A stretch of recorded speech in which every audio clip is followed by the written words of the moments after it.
Hi everyone and welcome to the Learning Ladder. Excuse me, I look awful. I've just been back from the vet, so I'm covered in dog hair because they get stressed, don't they, at the vet? So covered in dog hair, I look awful, but who really cares?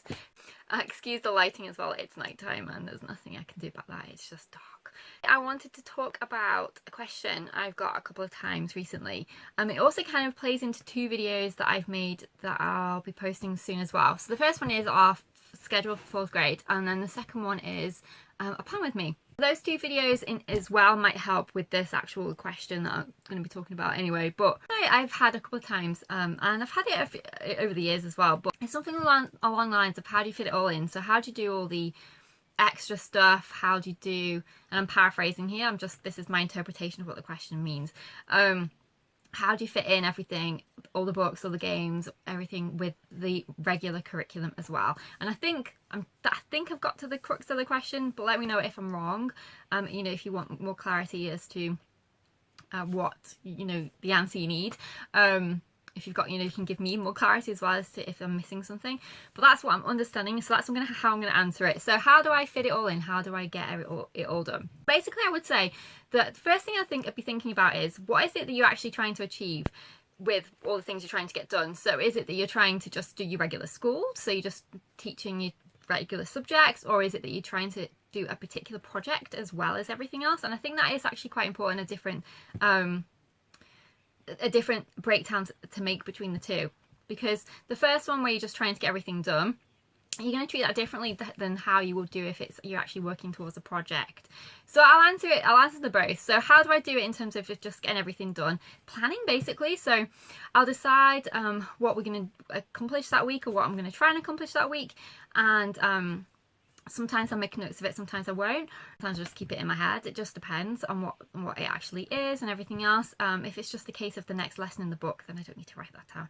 So I'll just plan basically what I'm going to do each day, and then if it doesn't get done for whatever reason, then I'll just carry it on to a different day, or I'll decide actually, we're doing another lesson that's very similar. We can coincide both and mix and match. So planning is mostly how I would say how I get everything done on a day-to-day basis.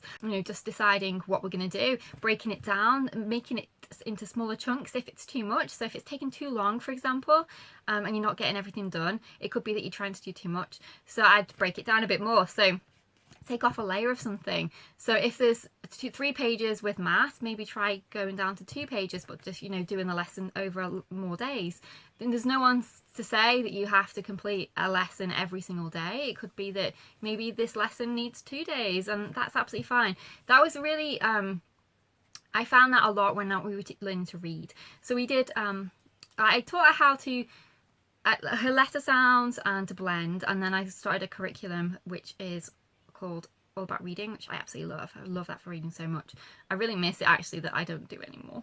Sad. But anyway, with that curriculum, it's a lesson at a time, but what I found was that I would break down the lesson into several days, and I found the perfect sweet spot as to how long of each lesson we would do every day. And I think a lot of it is the same with other curriculum. It's just trial and error, thinking about how long you should stop before you should start, basically. So ideally, as you get more experienced with your kid, if you're new to homeschooling, or if you're just kids change anyway year on year, but once you've done it for a while, you do get a kind of gist as to their melting points and when they're just done, when you've lost them. And it could just be, I don't mean that they're literally screaming the place down, because obviously that's well and truly past, but they're just drifting, and you can tell if you've been teaching your child for a while when you've just lost them completely. And it could just be dialed back a bit. Maybe you're going a slightly bit too long with lessons, or it could be the other thing as well is if maybe you're not making it as interactive or interesting as you could. So maybe vamp it up a bit. So whether that's your personality, your enthusiasm for something, that always helps. So the more you are excited about something, that's contagious. We all know that. If someone's teaching you and they're like this, or like animated, it makes it more interesting. So perking yourself up, whether that's with a coffee or getting lots of sleep, if that's doable. Obviously if you've got younger kids, that's now impossible, but do what you can do the best you can do. That's all you can do. Nobody's super mum here, a woman. We're just not. We're just us, and we can do what we can with what we've got. But I do think planning definitely helps in terms of getting it all done, in terms of just the normal stuff.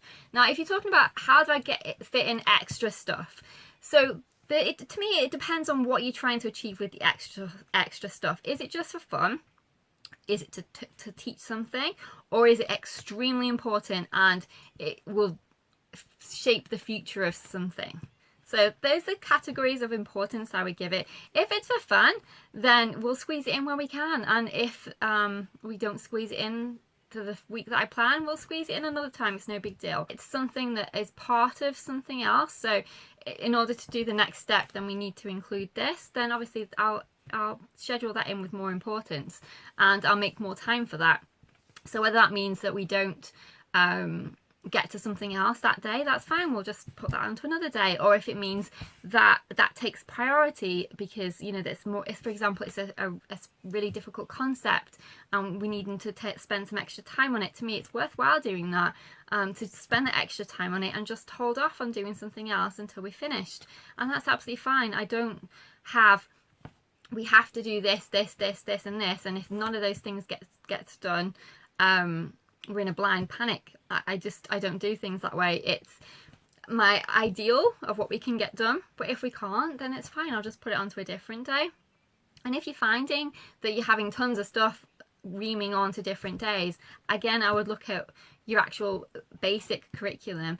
Is it the right level?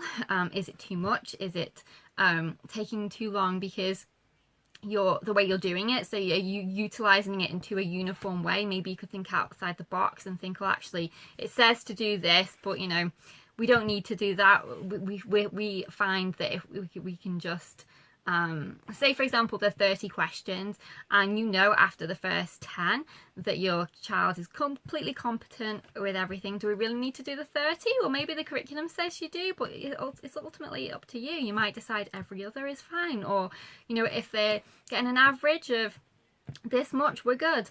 You know, the curriculum is a tool. You should use the curriculum, not the other way around.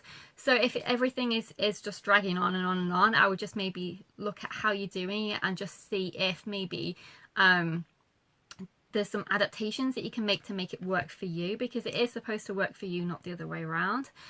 And then if something is extremely important, then consider maybe it taking over from something else. I mean, I've done that before now.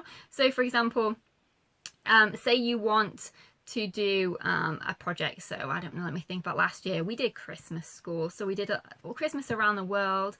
And we made a real big deal out of it. And during that time, we didn't do our regular curriculum. And to me, that was fine, because we have so many weeks over the year that we do our regular curriculum. I can finish them in the amount of time that I need to. So it was fine for us to say, okay, we're going to make this our priority. It's going to be really fun. We're going to do all these field trips and everything else, and that's going to be fine. So if it's important, then make it the important thing. And hold back on other things. If you feel that that's okay, you can do that. I think, to me, that I like that flexibility. I like being able to say, no, not today. No, we're going to do this instead because my daughter's really into it. Or I feel like actually that'll go way better with this, or, you know, mix and match. And I think that's something that comes with time, of experience, of it happening, and you seeing the value in it, of switching things up.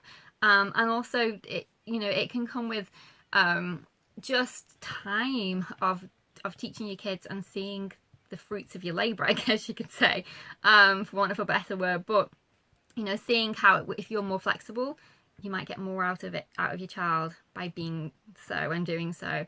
But ultimately, you have to set your priorities of what's most important to you and what you'll accept and what you won't, and only you can do that. But I think hopefully that'll give you an idea as to how, I don't know if it will, but hopefully it'll give you an idea as some options to think about when you're trying to set your priorities of how to fit everything in. The other thing as well is making things cross-curricular. So say, for example, you're finding that you can never get music in ever, or there's just no time to do art as much as you'd like. Think about the subject that you are doing, your core, and how you can integrate it into it rather than it being a separate subject. So for example, maybe when you're doing history, you could maybe think, get some music in there by thinking about some types of music that they used to listen to during that time period. You've got your music in there. And you didn't have to have a separate lesson for it. And think about with art. So say, for example, you know, you really want to learn watercolors and there's just never any time to learn watercolors.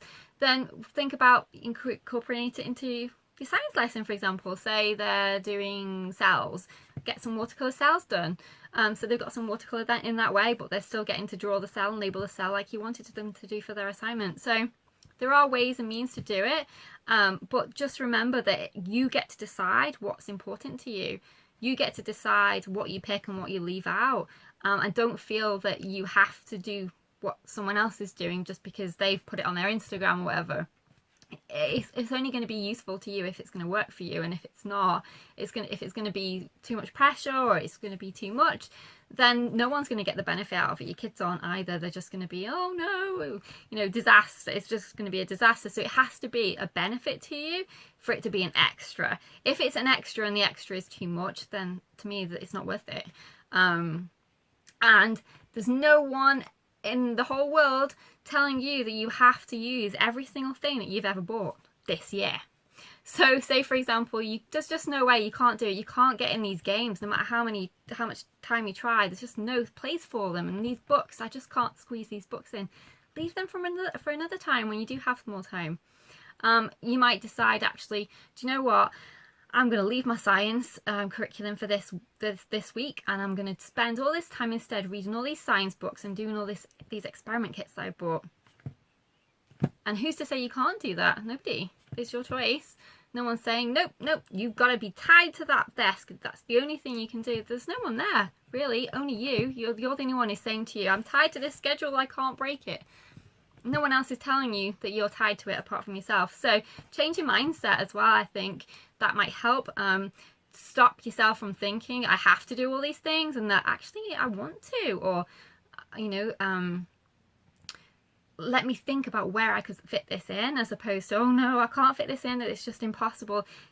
When you're negative, when you're having a negative attitude to something, then it's always going to be a negative result. Whereas if you turn it around and say, well, do you know what, I just, there's no time for that today, but there might be tomorrow, and that shift in the mindset as well, it will just completely change your outlook as well, because you won't be thinking, oh, I failed. You'll be thinking, well, I didn't get it done today, but there's always tomorrow. So I hope that's helpful. I do have another video with my schedule coming out, that what we're doing, particularly us for 4th grade.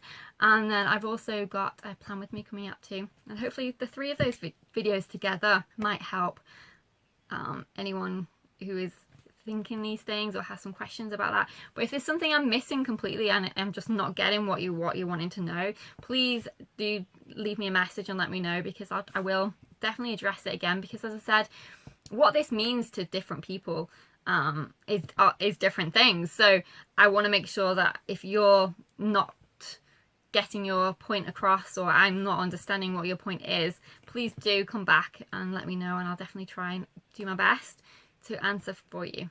So take care, and I'll see you in the next video. Bye for now.